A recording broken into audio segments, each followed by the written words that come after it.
അസ്സലാമു അലൈക്കും വറഹ്മത്തുള്ളാഹി വബറകാതുഹു. ജയ്ഹൂൺ.tv-യിലെ പൂമുഖത്തിൽ നമുക്കിന്നൊരു വിശിഷ്ടാതിഥിയെ പരിചയപ്പെടാം. ഇദ്ദേഹം ഇബ്രാഹിം മുണ്ടക്കൻ. ഇബ്രാഹിം മുണ്ടക്കൻ എന്ന നാമം ലഭിച്ചിട്ട് പതിറ്റാണ്ടുകൾ പിന്നിടുന്നു. മുമ്പ് ഇദ്ദേഹം ലോകപ്രശസ്തനായി അറിയപ്പെട്ടത് ജോൺ മുണ്ടക്കൻ എന്ന നാമത്തിലായിരുന്നു. ദശാബ്ദങ്ങളോളം 26 വർഷക്കാലം ക്രൈസ്തവ പൗരോഹിത്യത്തിന്റെ ലോഹയണിഞ്ഞ് ലോകമൊട്ടാകെ ക്രൈസ്തവ മതത്തിന്റെ തിയോളജി പഠിക്കാനും പഠിപ്പിക്കാനും ആശയം പ്രബോധനം ചെയ്യാനും ക്രൈസ്തവതയിലേക്ക് ആളെ കൂട്ടാനും മറ്റുമായി ലോകമാകെ സഞ്ചരിച്ച് വത്തിക്കാനിലും അമേരിക്കയിലുമൊക്കെ പര്യടനങ്ങൾ കഴിഞ്ഞ് നടന്നിരുന്ന ഇദ്ദേഹം ഇപ്പോൾ ഒരു ഗ്രാമീണ ജീവിതം നയിച്ചു വരുന്നു. അതോടൊപ്പം സജീവമായ മതപ്രബോധന വീഥിയിൽ തന്റേതായ വിശിഷ്ട സേവനങ്ങൾ അർപ്പിച്ചും വരുന്നു. ത്രിയേകത്വത്തിന്റെ പാപരത്വത്തിൽ നിന്ന് വിശുദ്ധമായ തൗഹീദിന്റെ വെള്ളി വെളിച്ചത്തിലേക്ക് 1985-ലായിരുന്നു ജോൺ മുണ്ടക്കൻ കടന്നുവരുന്നത്. മഹാനായ ശൈഖുൽ മർഹൂം ശംസുൽ ഉലമ ഇ കെ അബൂബക്കർ മുസ്ലിയാർ നവ്വറല്ലാഹു മർഖദ മഹാനവറുകളുടെ ചടുലമായ മതപ്രബോധന പ്രഭാഷണങ്ങളിൽ ക്രൈസ്തവതയുടെ പാപ്പരത്വം ബോധ്യപ്പെടുകയും തൗഹീദിന്റെ അർത്ഥവ്യാപ്തിയും ആശയ സൗകുമാര്യതയും വ്യക്തമാവുകയും ചെയ്തതോടെ ക്രൈസ്തവ പൗരോഹിത്യത്തിന്റെ ലോഹം വലിച്ചെറിഞ്ഞ് പരിശുദ്ധ തൗഹീദിന്റെ തീരത്തേക്ക് നടന്നെടുക്കുകയായിരുന്നു ജോൺ മുണ്ടക്കൻ. തന്റെ ശോഭജനകമായ ജീവിതത്തെക്കുറിച്ച്, ജീവിതയാത്രയിലെ നാഴികക്കല്ലുകളെക്കുറിച്ച്, തന്നെ ഇസ്ലാമിലേക്ക് ആകർഷിച്ച ഘടകങ്ങളെക്കുറിച്ച് എല്ലാം മനം തുറന്ന് നമ്മളോട് സംസാരിക്കുന്നു ജനാബ് ഇബ്രാഹിം മുണ്ടക്കൻ സാഹിബ്. അദ്ദേഹത്തിന് ആദരപൂർവ്വം ജയ്ഹൂൺ.tv-യിലെ പൂമുഖത്തിലേക്ക് സ്വാഗതം ചെയ്യും. അസ്സലാമു അലൈക്കും വറഹ്മത്തുള്ളാഹി വബറകാതുഹു. സുഹൃത്തുക്കളെ, ഞാൻ എറണാകുളം ജില്ല കോതമംഗലം എന്ന നാട്ടിൽ മുണ്ടക്കൻ എന്നുള്ള തറവാട്ടിൽ ജനിച്ചതാണ്. 1960 ആലുവ മംഗലപ്പുഴ സെമിനാരിയിൽ നിന്ന് പട്ടം കിട്ടി അച്ഛനായിട്ട് പോന്നു. 1964 ഞാനൊരു പള്ളി വികാരിയായിട്ട് ജോലി ഏറ്റു. ആ വികാരിയായിട്ട് ജോലി ഏറ്റിരിക്കുന്ന സമയത്താണ് എനിക്ക് വന്നിട്ട് വത്തിക്കാനിലേക്ക് പോകാനുള്ള ഒരു അവസരം കിട്ടിയത്. ആദ്യമായിട്ട് 1965 ഞാൻ വത്തിക്കാനിൽ പോയി.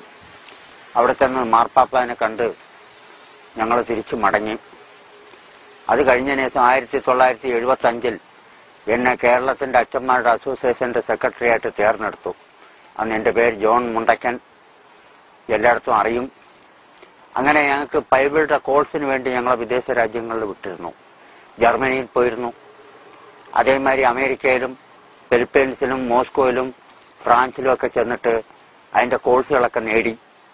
അത് കഴിഞ്ഞ ശേഷം അസോസിയേഷന്റെ സെക്രട്ടറി എന്ന സ്ഥാനം എനിക്ക് കിട്ടിയതിന് ശേഷം എനിക്കുള്ള പ്രവൃത്തി കൂടുതലും പള്ളിയിൽ ജോലി നോക്കുന്നത് മാത്രമല്ല, മറ്റുള്ള മതത്തിലുള്ളവരെ ക്രിസ്ത്യൻ മതത്തിലേക്ക് മതം മാറ്റണമെന്ന് പറഞ്ഞിട്ടുള്ള ഞങ്ങളുടെ മെത്രാന്മാരുടെയും ആർച്ച് ബിഷപ്പും കർദിനാൾമാരുടെയും നിർദ്ദേശപ്രകാരം ഞാൻ കേരളം വിട്ടിട്ട് ഇന്ത്യയിൽ വടക്കേ ഇന്ത്യ മുഴുവതും പോയി ഒരുപാട് താഴ്ന്ന ജാതിക്കാരുടെ ക്രിസ്ത്യൻ മതത്തിലേക്ക് മതം മാറ്റി മാമോദീസ മുക്കി എടുത്തവനാണ്. എന്നിട്ട് അത് പോരാ, അവർക്ക് തോന്നിയത് മുസ്ലിം സമുദായം 4-ാം വേദത്തിൽ അങ്ങനെ ഒരു പണ്ഡിതൻ ഇവിടെ ഇല്ല, 4-ാം വേദത്തിൽ അങ്ങനെ ഒരു പണ്ഡിതൻ ഇവിടെ മുഹമ്മദ് എന്നൊരു നബി ഇല്ല, ലൂതലുക്കർജി ലൂസലുഹൂജി ആദൽ ഈസ എന്ന് മാത്രമേ ഇവിടെ ഉള്ളൂ, ഇവിടെ വന്ന നബിമാരിലെ അവസാനത്തെ നബി ഈസ, അതല്ലാതെ വേറെ നബി ഇല്ല എന്നുള്ളതാണ് ഞങ്ങളുടെ നേതാക്കന്മാരുടെ നിർദ്ദേശവും ആ പുതിയ സുറിയാനി ഗ്രന്ഥത്തുള്ള ആ രീതിയും. അത് വെച്ചും കൊണ്ട് പറഞ്ഞു, മലപ്പുറം ജില്ലയിൽ ചെന്നും കൊണ്ട് മുസ്ലിം സമുദായത്തിനെ ക്രിസ്ത്യൻ മതത്തിലേക്ക് മതം മാറ്റാൻ എത്ര പണം വേണമെങ്കിലും വാരി എറിയാൻ ഞങ്ങൾക്ക് നിർദ്ദേശം തന്നിട്ടുണ്ടായിരുന്നു. 1979 ഞാൻ മഞ്ചേരിയിൽ കുറച്ച് ഫാദർമാരെയൊക്കെ കൊണ്ടുവന്ന് ബണ്ടൂർ കർണാലയം ആസ്പത്രി സായിപ്പിന്റെ ഹോസ്പിറ്റലിൽ വെച്ചും കൊണ്ട് ഞങ്ങൾ യോഗം കൂടി. അങ്ങനെ ഒരു 40 മുസ്ലിം കുടുംബത്തിനെ ക്രിസ്ത്യൻ മതത്തിലേക്ക് മതം മാറ്റാൻ വേണ്ടി എല്ലാ സൗകര്യങ്ങളും ഞാൻ ചെയ്തിരുന്നു. അങ്ങനെ ഇരിക്കുമ്പോഴാണ് മഹാനായ ശേഖന സംസ്ലമ അദ്ദേഹം അവർ മഞ്ചേരി ടൗൺ ഹാളിൽ ഞങ്ങളെയൊക്കെ ക്ഷണിച്ചു. ഞങ്ങളെല്ലാം പോയി. പോയപ്പോൾ ഞങ്ങൾക്കൊരു നിർദ്ദേശം തന്നു, ഒരു വാർണിംഗ് തന്നായിരുന്നു. ഇവിടെ സബൂർ എന്താ, തവറാത്ത് എന്താ, ഇഞ്ചിയിൽ എന്താ, ബുർഖാൻ എന്താ, ഇതൊക്കെ ഞങ്ങൾക്ക് തിരിയും, അവിടെ നിങ്ങൾ ഇവിടെ പ്രവർത്തിക്കേണ്ട, വേഗം സ്ഥലം വിട്ടോളുക എന്ന് പറഞ്ഞ് നിർദ്ദേശം തന്നു. പക്ഷെ ഞങ്ങളൊന്ന് കണക്കാക്കിയത്, ഒരു പഴഞ്ചൻ മേടിയാർ ഇയാളാണോ നമ്മളെ ഉദ്ദേശിക്കാൻ വന്നതെന്നും പറഞ്ഞ് വെറും ഗവൺമെന്റ് ആയിട്ട് തള്ളിക്കളഞ്ഞു. അതിന്റെ ഉദാഹരണം, സുറിയാനി ഭാഷ അറിയുന്ന ഒരു പണ്ഡിതന്മാരും കേരളത്തിലില്ല.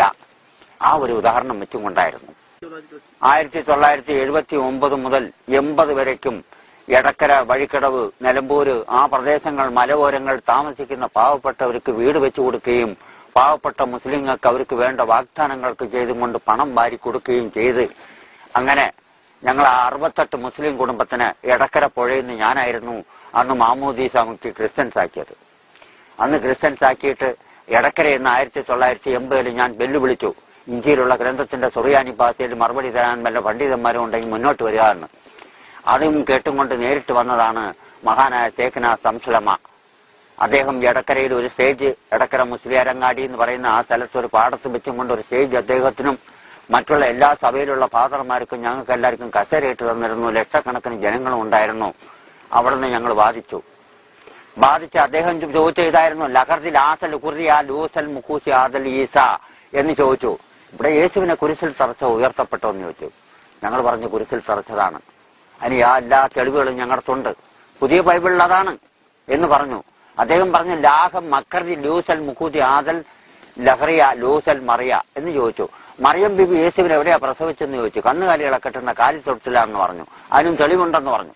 പിന്നെ അദ്ദേഹം ചോദിച്ച ഇതായിരുന്നു, മിഗർദി മീസൽ മുഹൂദി ആദൽ ഈസ, അദ്ദേഹം വന്ന് തൊട്ടിൽ കുട്ടിയായി കിടക്കുമ്പോ ഞാൻ അള്ളാഹുവിന്റെ പുത്രനാണെന്ന് പറഞ്ഞോ, ദൈവത്തിന്റെ പുത്രനാണെന്ന് പറഞ്ഞോ, ദൈവത്തിന്റെ പുത്രൻ തന്നെയാണ്, അതിൽ യാതൊരു സംശയമില്ല, തെളിവ് തരും എന്ന് പറഞ്ഞപ്പോ ആ മഹാനവറുകൾ ചോദിച്ചു, എവിടെ നിന്റെ ഗ്രന്ഥം എന്ന് ചോദിച്ചപ്പോ ഞാൻ ആ പുതിയ സുറിയാനി ഗ്രന്ഥവും കൊണ്ട് അദ്ദേഹത്തിന്റെ കയ്യിൽ കൊണ്ട് കൊടുത്തപ്പോ അത് വാങ്ങിച്ച് നോക്കിയിട്ട് വലിച്ചു ദൂരെ എറിഞ്ഞിട്ട് പറഞ്ഞു, അതല്ലടോ ഗ്രന്ഥം, എന്റെ അടുത്തുണ്ട് ഗ്രന്ഥം എന്ന് പറഞ്ഞു ഒരു പഴയ സുറിയാനി ഗ്രന്ഥം എടുത്ത് ഇങ്ങോട്ട് അടുത്ത് നില്ല് എന്ന് പറഞ്ഞ് ആ മൈക്കിന്റെ അടുത്ത് തന്നെ വിളിച്ചിട്ട് അവിടെ ഒരു പഴയ സുറിയാനി ഗ്രന്ഥം എടുത്ത് തന്നപ്പോ 13 പേജ് വരെ ഞാൻ നോക്കിയിട്ട് ഒന്നും മിണ്ടാതെ അങ്ങനെ തന്നെ മടക്കി അദ്ദേഹത്തിന്റെ കൈ കൊടുത്തും കൊണ്ട് ഞാൻ അപ്പൊ തന്നെ അവിടുന്ന് അനുവാദം ചോദിച്ചു, എനിക്ക് പോകാനുള്ള അനുവാദം തരണം എന്ന് പറഞ്ഞുകൊണ്ട് ഞാൻ അവിടുന്ന് വേഗം സ്ഥലം വിട്ടു.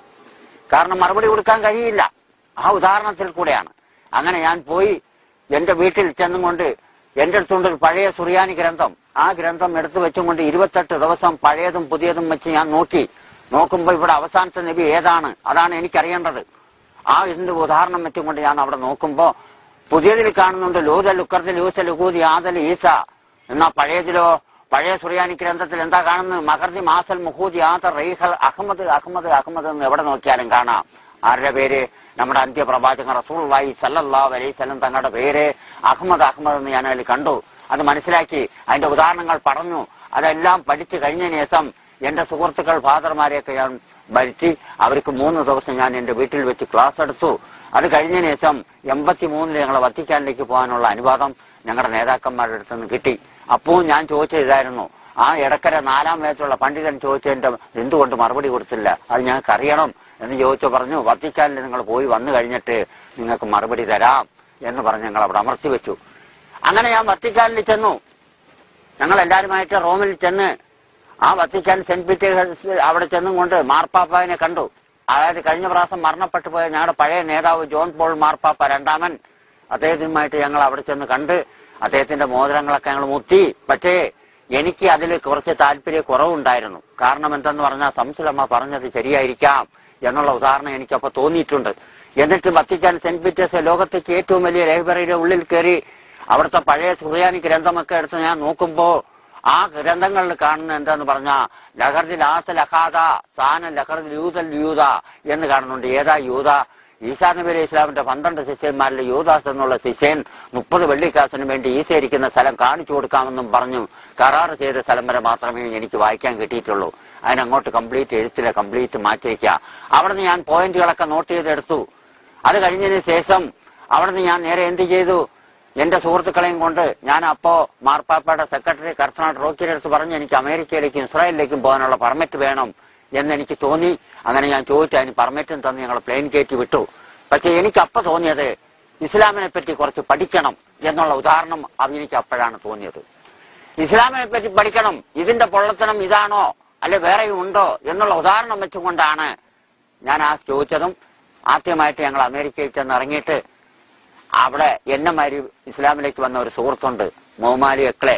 അതായത് ലോക ചാമ്പ്യനാണ്, ബാറ്റിങ്ങിന്റെ ലോക ചാമ്പ്യൻ, കോടീശ്വരനാണ്, അമേരിക്കൻ പൗരനാണ്, കറുത്ത മനുഷ്യൻ.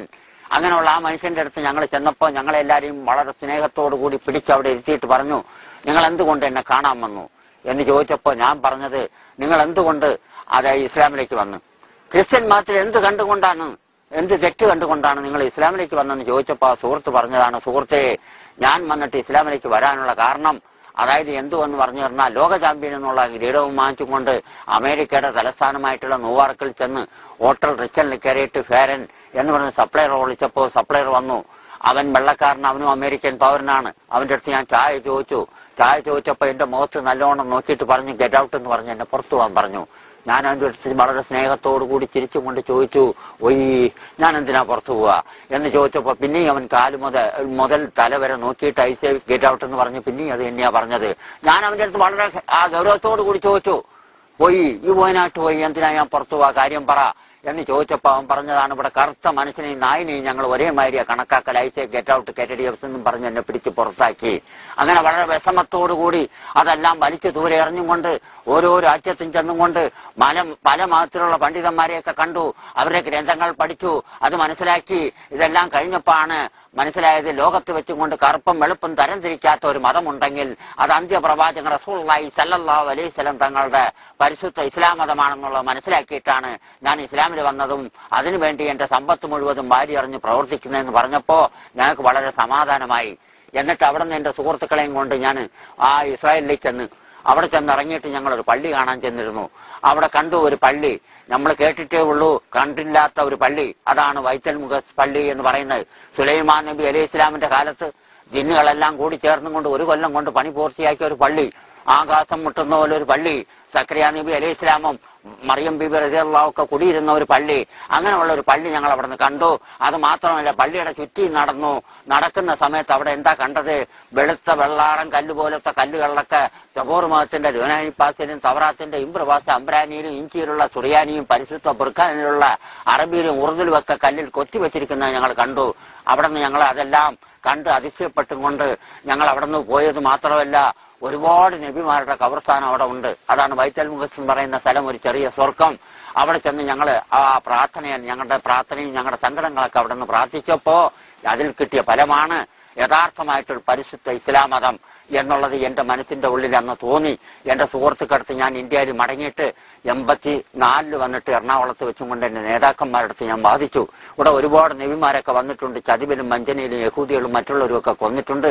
പക്ഷേ അള്ളാഹുവിന്റെ നബിമാരെ ഒറ്റ ഒരെണ്ണത്തിന് ഇവിടെ ആണിയടിക്കാൻ കിട്ടിയിട്ടില്ല, ഇനി കിട്ടൂല, ഇനി കിട്ടാൻ പോകുന്നില്ലെന്ന് ഞാൻ പച്ചയ്ക്ക് വാദിച്ചപ്പോ എനിക്ക് ഒരുപാട് മർദ്ദനങ്ങളൊക്കെ കിട്ടി.